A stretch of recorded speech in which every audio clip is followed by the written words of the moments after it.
Hey everybody, I wanted to do something different today because I'm getting tired of doing breakup videos, to be quite honest, and I think a lot of you are too. You've messaged me and told me you are. Listen, I don't love to talk about this stuff either. My last breakup was 3 years ago, so it's repetitive for me to do this, and it's not something I necessarily enjoy talking about all the time. I do it because I want to help other people who've been in that situation before. Anyway, that's not what this video is about.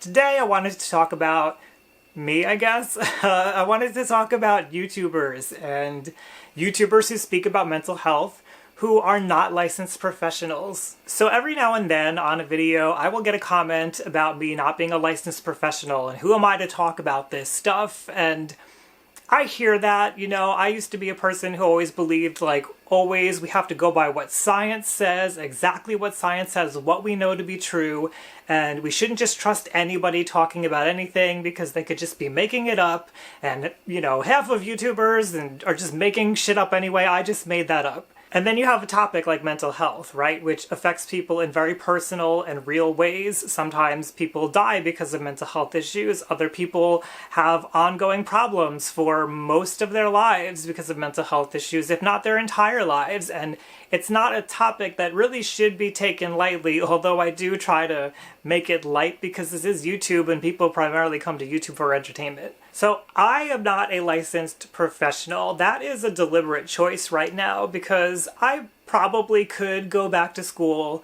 to go through the 4 years to get a degree. That's another complaint people have, like you don't even have a degree.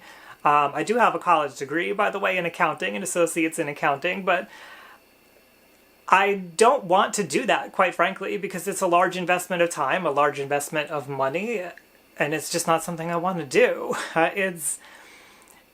I can learn the things that I need to learn that you could learn in school without going through school. Now, that doesn't make me qualified to treat somebody, and I'm okay with that. I'm not trying to treat anybody.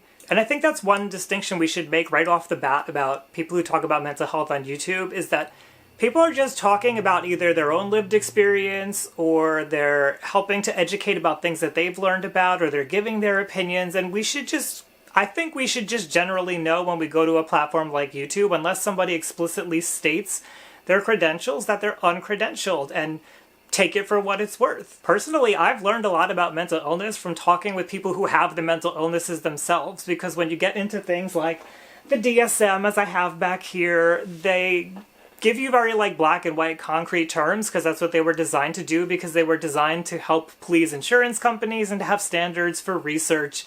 But they don't give the full picture of what somebody's going through.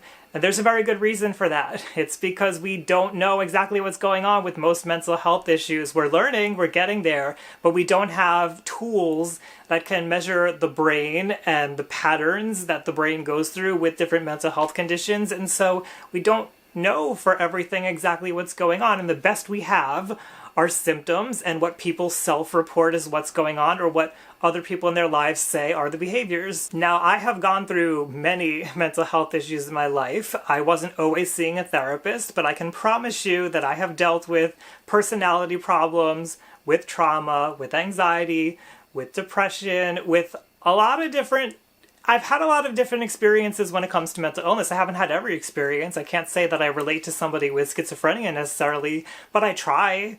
I try to understand as best I can. I try to have empathy, and I hope that comes across when I make these videos. Okay, so I promised myself I wasn't going to try to make this all like polished and neat and everything. I'm going to be a little bit rambly here. If you're not somebody who likes to hear me ramble, these kind of videos won't be for you, because I probably will be doing these every week or so. I just want to get them out of my system. I like talking about mental health, and I like doing this kind of stuff. So, I wanted to give a little experience of mine. I've talked about it here before, so you may have heard it, but I had gone to a therapist with my ex way early in the beginning. He had cheated on me, and we went to get help and figure things out, and we wound up spending quite a few years with her, and I think, you know, she was like a little bit, tiny bit helpful, but mostly not helpful, because eventually we stopped seeing her because of a fight, and we just never picked things back up with her. And by the time we went in to see a new therapist, he was deciding that he was breaking up with me at that point, so the new therapist never even had a chance. But I bring this up because the new therapist, after only a few sessions together, she started bringing up the word trauma. The old therapist had never mentioned trauma ever once, and I had told the old therapist that I believed personally, I've never gotten this diagnosed, that I had issues with borderline personality disorder. I'm not going to get into it. I met the criteria. I went through the criteria by myself, and I matched enough of it that I would still to this day say that I had borderline personality disorder. But that should have been alarm bells should have went off in that therapist's head, like, oh, there could be trauma involved here.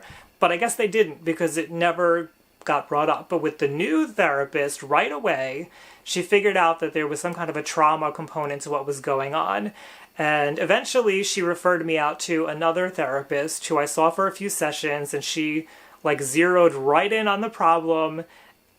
And although I wasn't able to continue with her, I was able to work on my own, going through books about trauma and doing exercises and learning DBT skills and stuff like that.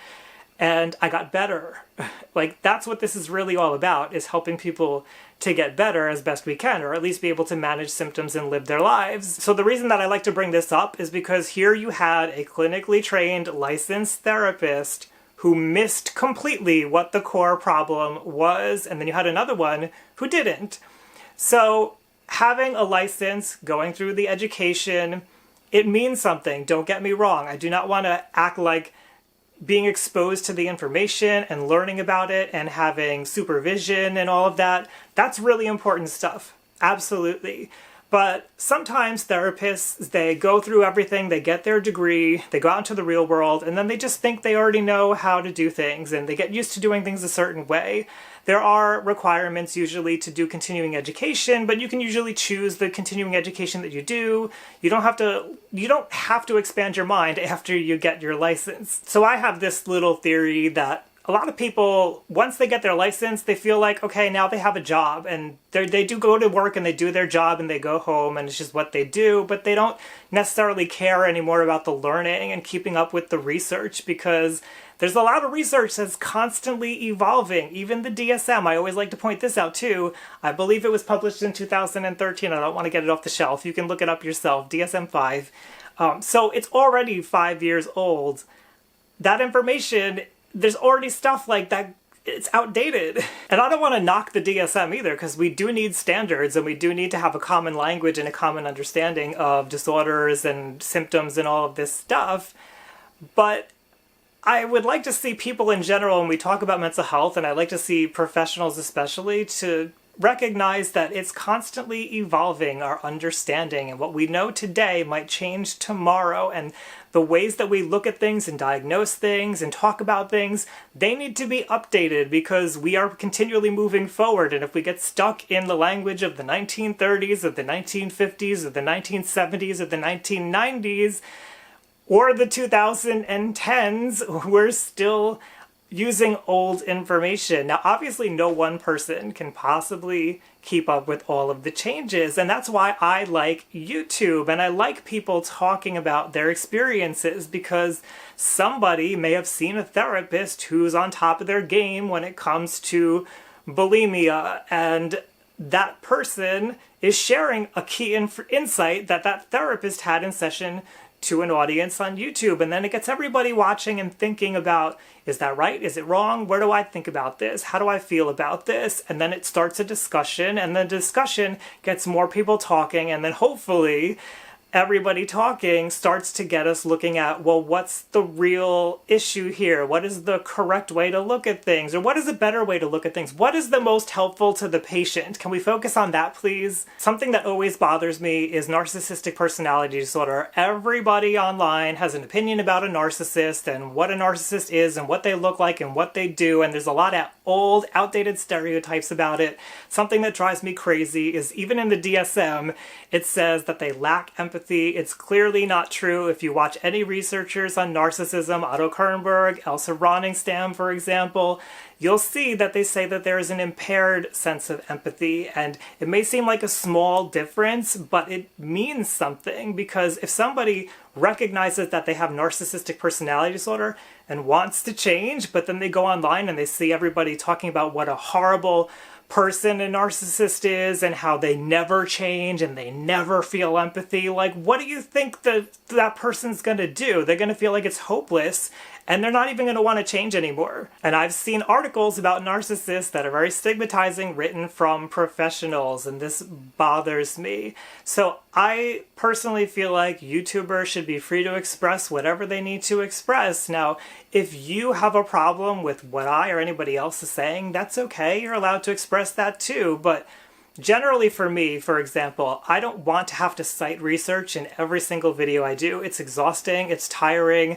I didn't go to school for that, so I wouldn't even know necessarily properly how to cite research.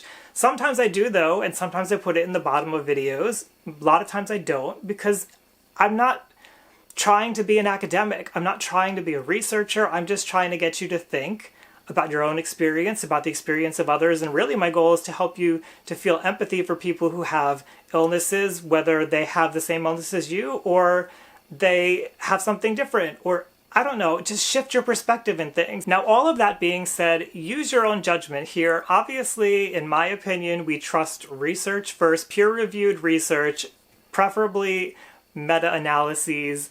Then we look at individual research papers, we look at journals, then maybe we look at universities and classes and stuff like that. Then maybe we go to professionals and clinicians and people who work in the field. People with mental illnesses should be able to have a say in how their own mental illnesses are described. Use your discretion. You know, I guess what people don't see about me is how many research papers I read in a given month, let's say, or that I do read books about this stuff that are meant for teaching or clinicians, because it actually interests me and I like it. I like talking about this stuff. I like conceptualizing it. I've always been interested in psychology. So again, you don't have to trust me just because I like things. You don't have to watch my videos if you don't want to watch my videos. But I just think that people should be able to talk about things. I don't know. Like, why do I have to be licensed to have any kind of credibility? If you don't think I'm credible, go to the research papers. If you don't think those are credible, what do you think is credible? I think it's really tempting to want perfect, 100% clear, black and white answers to mental health issues, but we are not there yet. We don't have the tools to have those answers, and though we do have some definitive answers for some problems, and we have like clues on where to look next, but the mental health field as a whole is still relatively young. Psychology as a field is still relatively young. It's still being questioned today in many ways on whether it should even be its own field, or if it's valid, or if we should even have such a thing as a mental illness. Obviously, I believe we should, but I don't like this thought that we can only get good information from a licensed professional, or that a licensed professional is the only person who can possibly help us. Now, obviously, on my channel, if you've watched enough of my videos, I'm constantly recommending people go in to see not only a therapist, but a licensed therapist, because I do believe they are probably the best person who can understand best how to help you, because family and friends and the person that you know from the store that you talk to or whatever, they're not the most educated in these issues. I'm not either, but I do educate myself and I like talking about this stuff. And a licensed professional, unfortunately, is not always going to be the person who's going to be able to reach out and help somebody with a mental illness.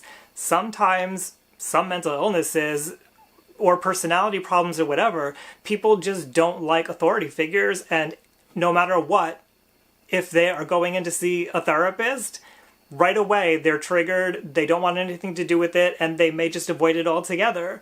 So sometimes family and friends are really important. Sometimes strangers are really important in somebody's recovery, and a licensed professional can't reach everybody. Okay, I feel a little, not defensive, but I feel aggressive or something, so I'm gonna stop it there.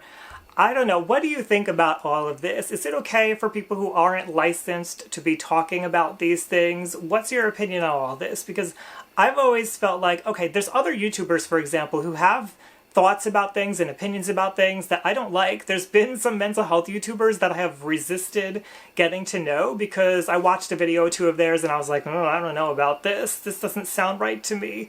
But then I just kind of like gave them other chances and I was like, you know what? I don't know if we agree on this, but that doesn't mean it's not valuable. And I kind of wish that more people had that sense of like just listening and taking it in, and you don't have to agree, you don't have to take the advice, you don't have to listen to everything said, but why not listen? Why not try to expand your mind and see if you can fit somebody else's perspective into what you already believe is true? If you can't, that's okay too. At least you know that there's a different viewpoint out there, and it helps to strengthen your argument when you know that there's somebody else's. We've been hearing a lot about bubbles on the internet in these recent years, and I think this is one of those cases, and we've heard about it before, where academics and researchers and clinicians, they're in their own little bubble, and I don't think there's anything wrong with that because there needs to be a concentration of those people, smart, highly intelligent people, working under a framework, doing the best that they can to help people with mental illness. But I think we need to also recognize the role of